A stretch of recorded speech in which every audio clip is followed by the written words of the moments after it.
Bonjour à tous, une petite vidéo donc d'actualité qui se basera notamment sur les réactions ahurissantes à l'affaire DSK, émanant de ses amis et camarades de caste, qui mettent en exergue à la fois le réflexe d'autoprotection, d'entraide et de défense de caste, quelles que soient les affaires qui éclatent, qu'elles soient de nature sexuelle, financière, demain même criminelle, nous les verrons se défendre bec et ongle les uns les autres.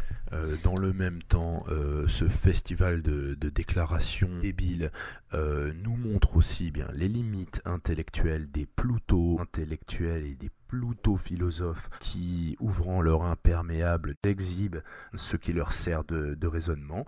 Nous allons voir ça par un petit exemple. Et en dernier lieu, mais ça nous informe aussi à propos de la véritable vision du monde, de ces heureux imposteurs, de ces happy few, qui sont bien heureux de se trouver accrochés tout en haut du mât de cocagne et qui n'aimeraient vraiment pas qu'on se mette à le secouer. Et là, c'est vraiment l'impression que j'ai. Ils ont tous très très peur de se dire qu'il y a des limites qu'ils n'auraient pas le droit de franchir et qu'il y a une impunité que le pouvoir, l'argent, la renommée et les réseaux ne peuvent plus acheter.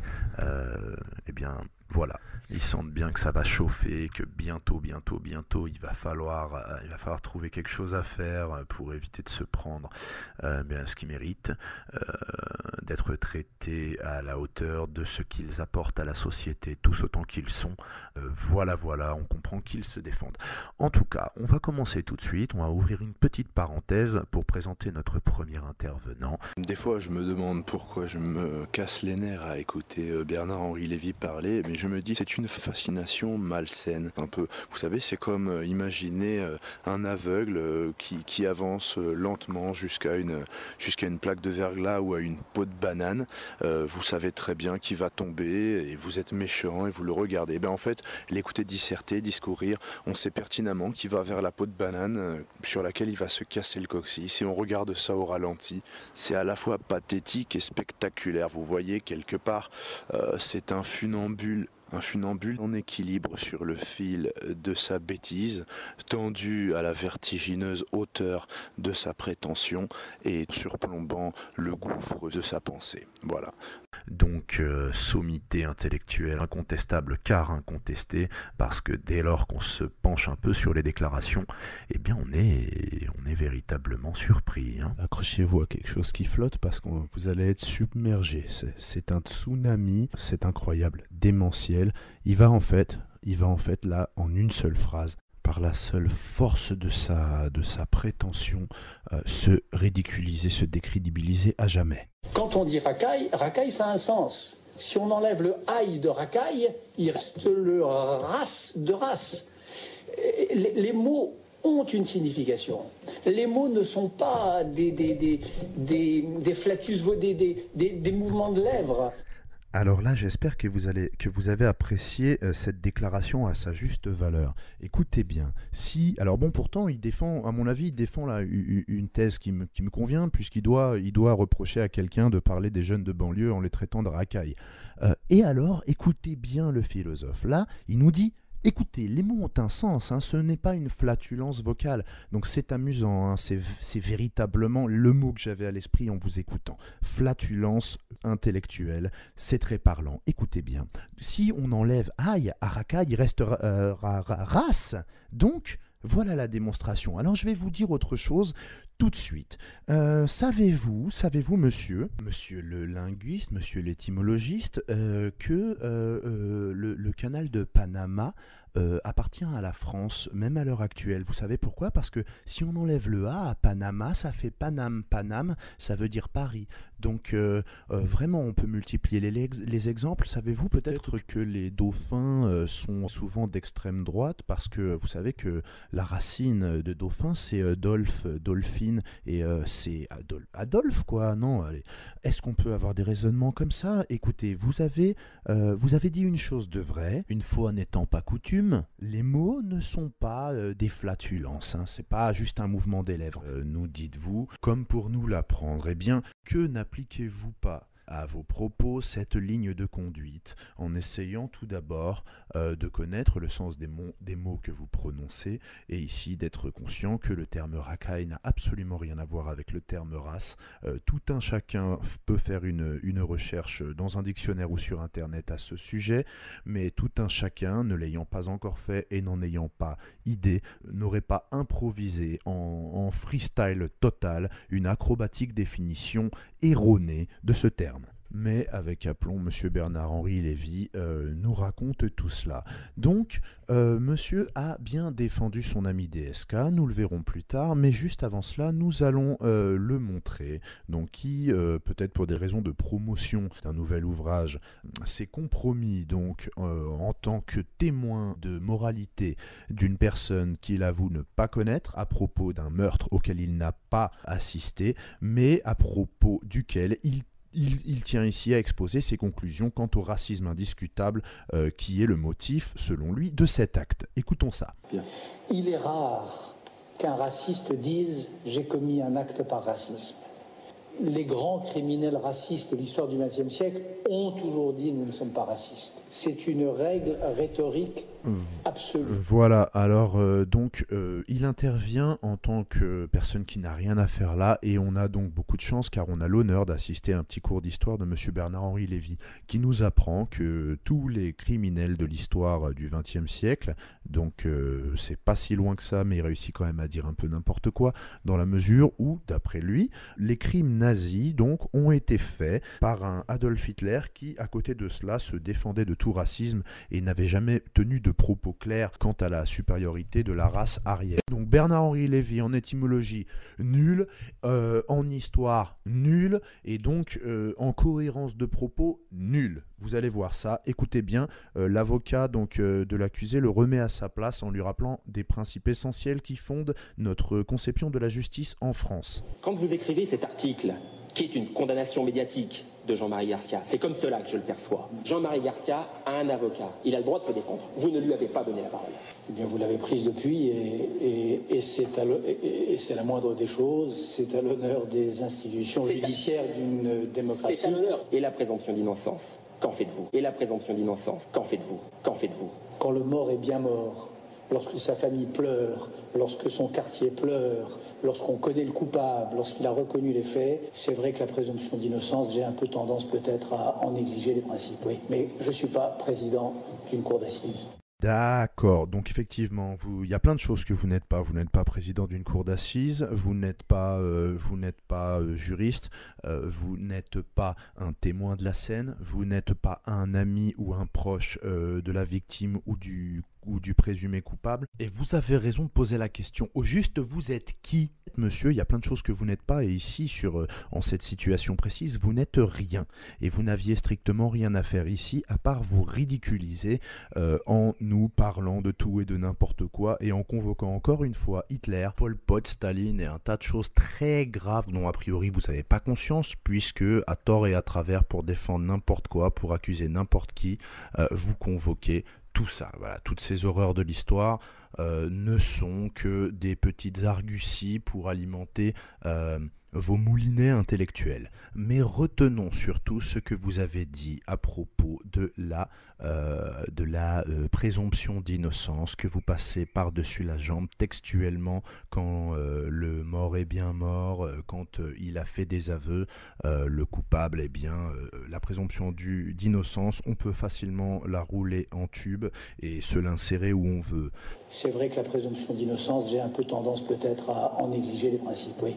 Mais comme tant d'autres sujets dans la bouche de tant d'autres hypocrites, eh bien tout cela est à géométrie variable puisqu'on néglige des principes à un moment ou à un autre quand il s'applique à un quidam, donc à qui on refuse la présomption d'innocence, mais on n'hésite pas du tout donc à camper un personnage de défenseur de la liberté de je ne sais quoi, dès lors qu'un puissant de vos amis est impliqué et soupçonné d'avoir commis un acte grave. Donc a priori quand le mort est bien mort, pas de présomption d'innocence, mais par contre, on va s'en faire rebattre les oreilles par monsieur Bernard-Henri Lévy, qui nous appellera donc à bien nous rappeler à quel point la présomption d'innocence est, cette fois, primordiale. La première question qu'on a envie de se poser, mais comment quelqu'un dont vous êtes l'ami, vous connaissez depuis si longtemps, comment il a pu en arriver là? Attendez, en arriver où? Pour l'instant, on n'en sait rien. Je vous signale qu'il y a quand même un principe, on ne va pas le répéter pour la millième fois, on n'arrête pas d'entendre ça, qui s'appelle la présomption d'innocence. On ne sait pas ce qu'il a fait. Vous n'allez pas vous y mettre. Je vous signale qu'il y a quand même un principe qui s'appelle la présomption d'innocence. C'est vrai que la présomption d'innocence, j'ai un peu tendance peut-être à en négliger les principes, oui.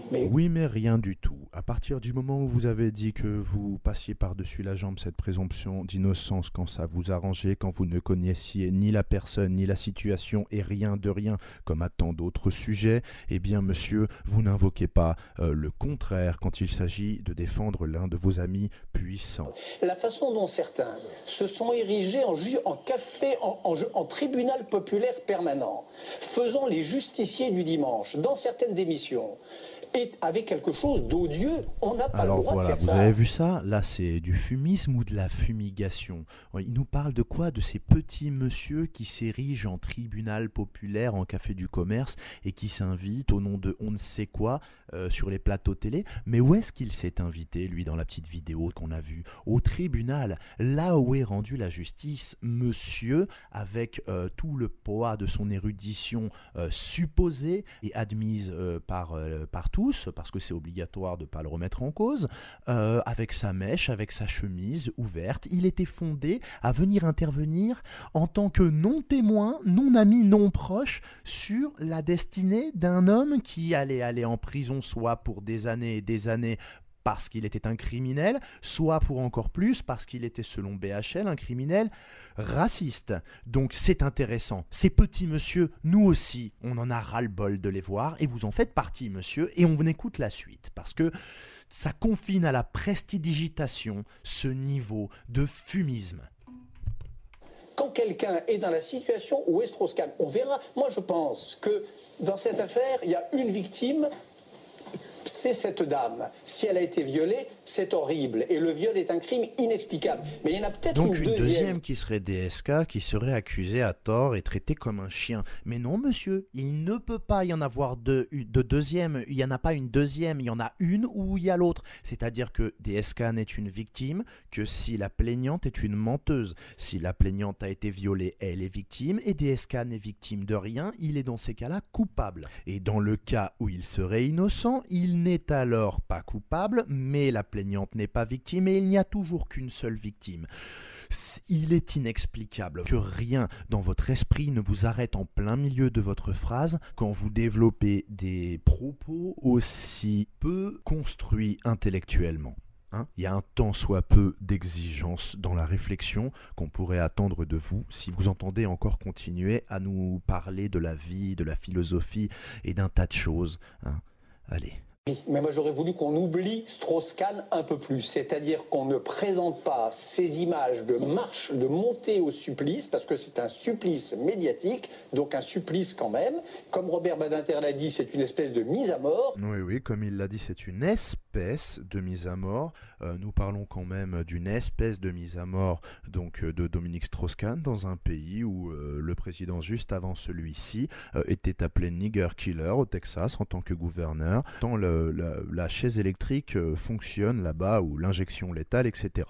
Des mises à mort, on a même des mises à mort de femmes qui sont à la limite au niveau du quotient intellectuel du handicap mental, mais là par contre, ce n'est pas le visage de l'Amérique qui fait peur à tous ces bouffons, non, le visage qui leur fait peur, c'est celui qui met des menottes à un homme aussi important et aussi radicalement supérieur au reste de la race humaine que DSK et certainement Bernard-Henri Lévy aussi, bien sûr. Y compris sur les télévisions françaises qui, en principe, comme vous savez, n'ont pas le droit de montrer ce genre d'image. Parlons maintenant, par exemple, La victime, c'est Strauss-Kahn, d'ores et déjà. Il est d'ores et déjà victime de cette espèce de cirque. Bon, alors on l'a dit, selon BHL, c'est DSK la victime, c'est-à-dire qu'il est d'ores et déjà victime, sachant qu'il n'est pas d'ores et déjà innocenté. Donc si il est coupable, il est quand même victime. Qu'est-ce qui lui arrive de si grave à DSK? Pour l'instant, il ne dort pas en prison, il a fait une nuit à Rikers Island, et maintenant il se trouve dans un appartement de grand standing avec salle de cinéma, avec tout ce que vous pouvez vouloir. Petit coût de 50 000 ou 500 000, je ne sais même plus par mois. Et qu'est-ce qui lui est arrivé de si grave? Il a perdu son boulot, monsieur qui est déjà puni, il a perdu son boulot, comme tous les gens qui ont perdu leur boulot dans les pays qui ont été saignés à blanc par le FMI pour leur faire rembourser la dette des banksters alors qu'on prête à 0% avec la BCE aux banques privées qui nous revendent l'emprunt à 25%, pendant que monsieur DSK tenait les bras de la Grèce et de tous les autres pays, pendant qu'on leur prélevait des organes pour les donner à manger aux banquiers. Non mais attendez, vous voulez que je vous dise qui est la deuxième victime? Parce que oui, il y en a une deuxième et en fait c'est un deuxième groupe de victimes, c'est tous les malheureux qui sont obligés, suite à chaque fois qu'il y a une affaire comme ça, d'endurer votre cirque avec des clowns transformistes qui viennent nous dire tout et n'importe quoi. Accrochez-vous, on en prend plein les yeux et c'est jamais fini. Donc on continue, mais c'est insupportable, vous êtes complètement fous, prenez vos cachets. Quelque chose que je trouve réellement indécent. Des gens feraient mieux de se taire. Des gens feraient mieux de se taire. Ouais, tout à fait. Alors là, encore une déclaration où je tombe d'accord 2 fois, ça fait 3 fois en une petite recherche sur Internet. C'est indécent et les gens feraient mieux de se taire. Souvenez-vous bien de ce que vous venez de dire. Et maintenant, écoutons ce que vous avez répondu à la présentatrice qui vous demandait si vous aviez eu le doute quant à la culpabilité de DSK. Et ce que vous répondez en vous imaginant que ça a un caractère de preuve quelconque pour nous. Parce que je doute de quoi? Attendez, vous vous foutez de ma gueule? Je doute de quoi? Vous croyez que je pense une seconde que j'aurais été ami si je croyais une seconde que Strauss-Kahn était un violeur compulsif, un homme de Néandertal, un type qui se conduit comme un prédateur sexuel avec les femmes qu'il rencontre? Enfin écoutez... Bon alors déjà, il faudrait parler correctement aux gens, vous vous foutez de ma gueule, enfin tenez-vous un tout petit peu monsieur le philosophe, soyez aimable. Si vous dites que sachant qu'il était violeur, vous n'auriez pas été ami avec lui, ça bien sûr tout le monde est disposé à en convenir, forcément, mais est-ce qu'il a été observé à propos de tous les violeurs, tueurs en série, pédophiles et tout ce que vous voulez, que les voisins interrogés disaient « Ah oui tout à fait, il se promenait le pénis à l'air », en proférant des insultes et des menaces pédophiles à tout le monde. Non, ça n'arrive jamais, à chaque fois, c'était un homme charmant, discret, blabla. Et bien entendu, le fait que vous ayez été ami avec un homme ne nous renseigne pas sur la qualité, sur les qualités fondamentales et indéniables de cet homme, dans la mesure où si il était lui-même l'objet d'un vice aussi grave que celui d'être un violeur, cette personne dont nous rappelons qu'il est présumé innocent ne vous en aurait certainement pas informé, ne s'en serait pas vanté sur les toits. Donc encore une fois, votre amitié n'a pas charge de preuve d'innocence. En ce qui concerne donc vos propos contradictoires qui s'autodétruisent totalement, tant et si bien qu'il est ridicule de continuer à vous écouter, nous allons donc passer à certains de vos comparses qui mènent également une défense absolument obscène sur un plan intellectuel. Nous allons juste noter qu'en fait il ne s'agit pas d'une contradiction de votre part, vous l'avez bien dit, il y a des personnes différentes des autres qui ne sont pas monsieur tout le monde, qui ne sont pas le premier quidam, le premier citoyen lambda, celui-là même à qui tout à l'heure vous refusiez ce concept que vous appelez présomption d'innocence chérie comme une valeur éternelle et indiscutable dès lors qu'elle vous protège vous. Donc voilà, on va vous laisser peut-être aller chez le coiffeur et on va s'attarder sur d'autres attardés. Écoutons ça. Alors ici, on en a un, je disais prenez vos cachets. Je disais donc prenez vos cachets. Là, le patient s'est évadé. Heureusement, il n'a pris qu'un stylo et il ne peut pas faire de mal avec. Écoutez bien, c'est n'importe quoi. Ça m'embête beaucoup cet étalage de sexe, moi qui écris là-dessus depuis que je suis tout petit, puisque j'écrivais des romans pornographiques en cachette dans le grenier. Hors sujet, on s'en fout. Donc ça m'écoeure. Mais d'un autre côté, je voudrais prendre un peu la défense de DSK, parce qu'il est un certain paradigme. Moi, nous sommes très religieux, vous catholiques, moi protestant, mais écoutez bien. Plus je vois ça, plus je suis anarchiste quand même. Pourquoi? Quelle explication? Mais rien. Ça me rappelle un peu la naissance de Jésus, ça. Quand Joseph et Marie sont arrivés à Bethléem, ils ne trouvaient pas à se loger. Or que je vous rappelle les conditions de ce pauvre DSK quand il est sorti, personne n'a voulu lui louer une maison. Elle cherchait partout sa pauvre Marie. Elle est allée dans tous les banlieues de New York. Il fallait que ce soit proche du tribunal, puisque c'était pour une sorte de recensement. Vous avouerez quand même que la crèche est mieux, non? La crèche est mieux, mais c'est notre époque qui est beaucoup mieux. Vous n'avez pas vécu sous Hérode, c'était épouvantable. Toi, par contre, t'as dû vivre sous Hérode pour avoir des raisonnements aussi débiles. Hein. Franchement, des références pareilles, aussi absurdes. Faut vraiment avoir vécu sous Hérode. Incroyable, incroyable. Alors voilà, moi je trouve ça assez biblique finalement comme situation. Enfin, j'espère que ça ne se terminera pas par le massacre des innocents. Thierry Lévy. Non, mais vous avez raison d'en rire, mais il y a du vrai dans ce que vous dites. À l'origine de ce choix coûteux, il y a une impossibilité d'aller où il le voulait, dans des appartements probablement plus discrets, accueillis par des Américains qui se sont comportés d'une façon honteuse. Oui, très, très choquante. C'est bien dit. Refusant de cohabiter avec ce paria dont on soupçonnait les mauvaises mœurs. Donc vous avez entendu le premier. Hein. Franchement, j'espère qu'il y a quelqu'un qui s'occupe un peu de temps en temps de vérifier, de lui faire des check-up, parce que là c'est n'importe quoi. Hein. C'est grand-père Simpson. Alors je vais vous dire. Bon voilà, passons. On va pas perdre du temps. Alors après on a Thierry Lévy. Vous avez entendu ce qu'il a dit. Il reproche aux Américains d'avoir été inqualifiables avec ce pauvre paria à cause de ses mauvaises mœurs. Un viol, c'est d'un viol qu'il est accusé, non pas de mauvaises mœurs. On ne vous parle pas du fait qu'il trompe sa femme à tire-larigot et ceux de notoriété publique, c'est son problème à lui. Et son problème de dignité à elle. Chacun sa conception de la dignité et notamment en amour. Ce n'est pas pour cela qu'il est l'objet de la rudesse des États-Unis, c'est parce qu'il est soupçonné de viol. À moins bien sûr que M. Thierry Lévy, en sa qualité d'avocat, ne vienne nous expliquer qu'au nom de je ne sais quelle élucubration rhétorique, le viol fasse partie de la vie privée et de la vie sexuelle normale des gens. Non, enfin monsieur, soyez sérieux si vous en êtes capable, allez-y. Si, par ailleurs, Dominique Strauss-Kahn a lancé un pied de nez à tous ceux qui le considèrent comme politiquement mort, je trouve ça très sympathique. Une façon de dire, voilà, on m'a jeté en prison. Beaucoup de gens ont considéré que mon cas était réglé, pendable. Je suis maintenant astreint au bracelet électronique.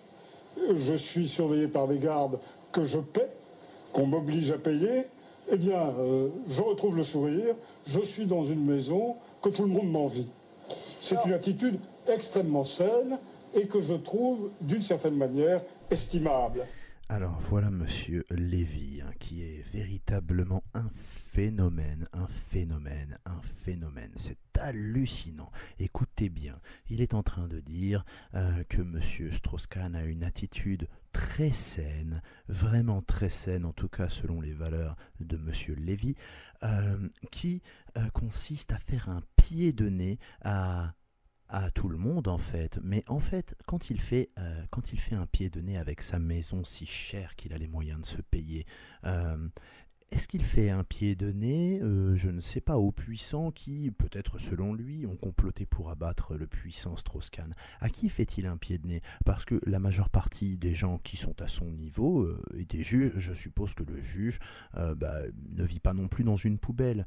Il fait surtout un pied de nez à tous les malheureux qui bossent en France pour le SMIC et ceux qui n'ont même pas la chance de bosser, à tous les SDF et finalement aux pays du monde entier qui en ce moment sont en train de laisser dépecer leur pays à tout niveau, à l'Afrique définitivement saignée par l'organisme que dirigeait M. Strauss-Kahn depuis peu.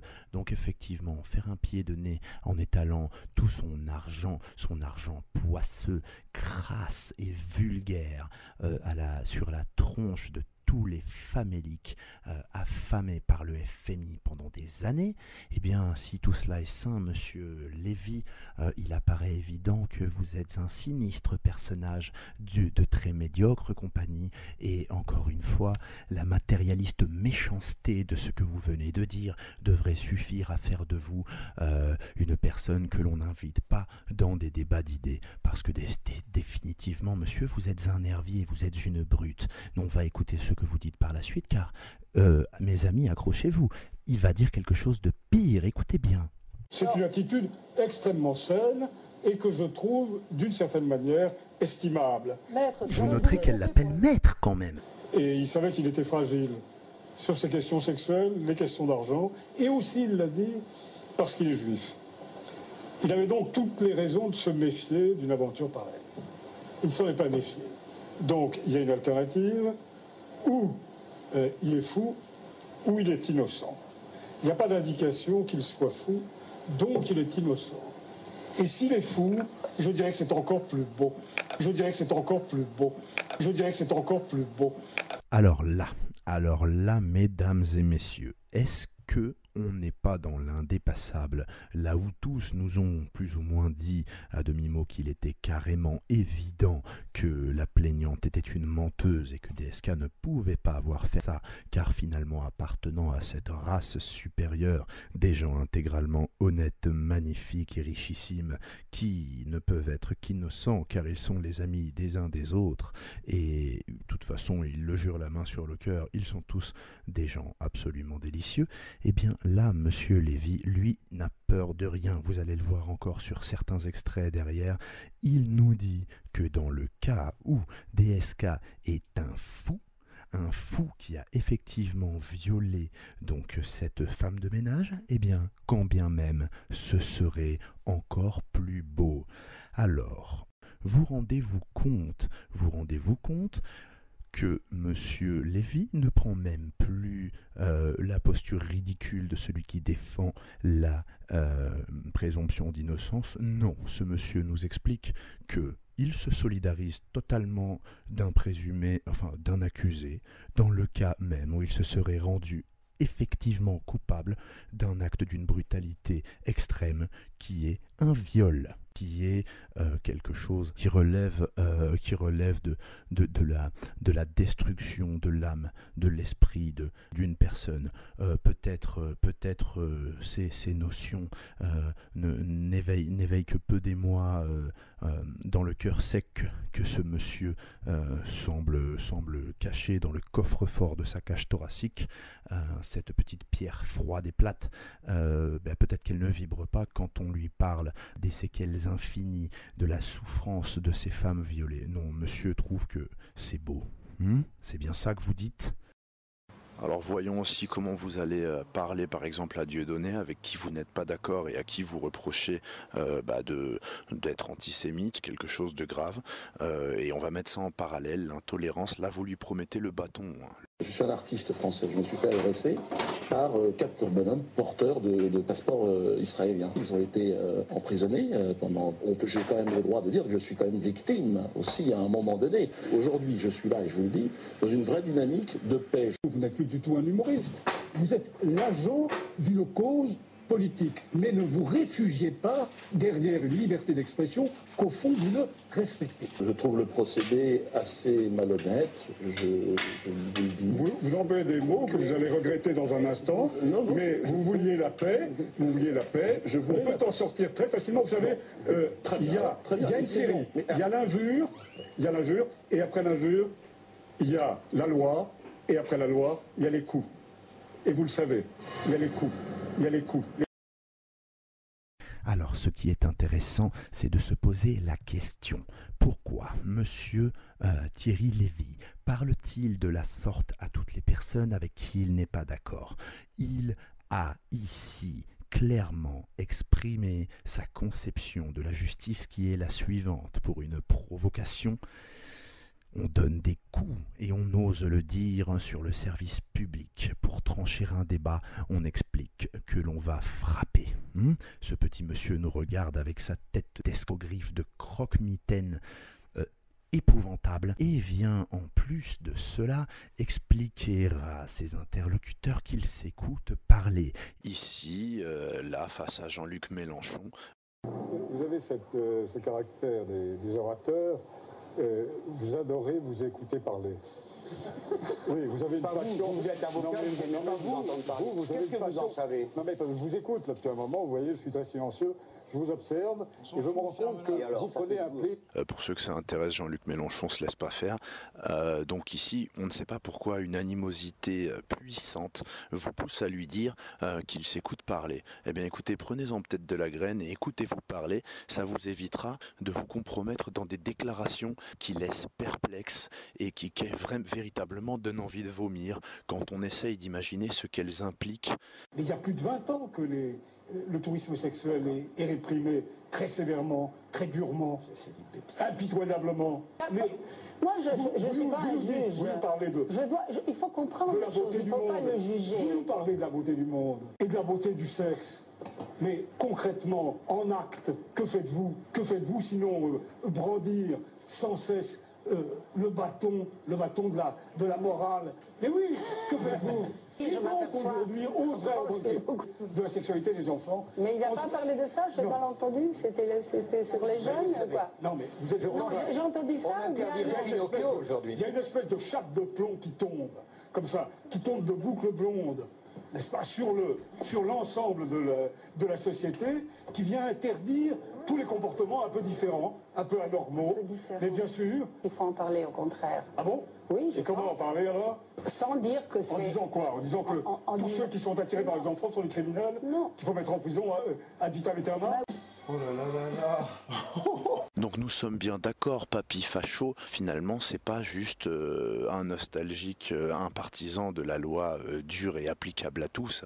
Là encore, on est dans la géométrie variable. Le Jean-Luc Mélenchon, j'ai l'impression qu'il doit y croire. Hein. Pour ceux qui n'y croient pas, je pense que Thierry Lévy y croit dur comme fer au fait que Jean-Luc Mélenchon va lui interdire de gagner plus de 30 000 € par mois, parce qu'a priori ça l'énerve, il est furieux. Enfin, ça c'était une petite parenthèse pour en revenir au fait que c'est toujours à géométrie variable et que même ce monsieur-là, il a beaucoup de tendresse pour DSK, même dans l'hypothèse où ce serait un violeur, puisqu'il trouve que ce serait beau, il trouve que la pédophilie est réprimée d'une façon impitoyable et il reproche aux gens de brandir le bâton devant les pédophiles et tous les gens qui sont attirés par les enfants. Bah oui, on brandit le bâton et s'il s'avère que ce sont effectivement des pédophiles, si maintenant ce sont des innocents, on est bien d'accord. Et s'ils n'ont violé aucun enfant, s'ils n'ont agressé personne, il n'est hors de question de leur promettre des coups, comme vous le faites à l'endroit d'une personne avec qui vous avez un débat théorique et à qui vous faites des reproches sur le plan des idées. Pour des idées le bâton, pour des viols d'enfants de la compréhension. Alors, où est-ce qu'on va, monsieur? Arrêtez de nous crier dessus, vous ne nous faites pas peur. À bon entendeur, salut, parlez correctement aux gens avec qui vous n'êtes pas d'accord, ou alors, encore une fois, je ne le répéterai jamais assez, taisez-vous. Le vrai reproche que nous pouvons faire au ridicule, c'est justement qu'il ne tue pas.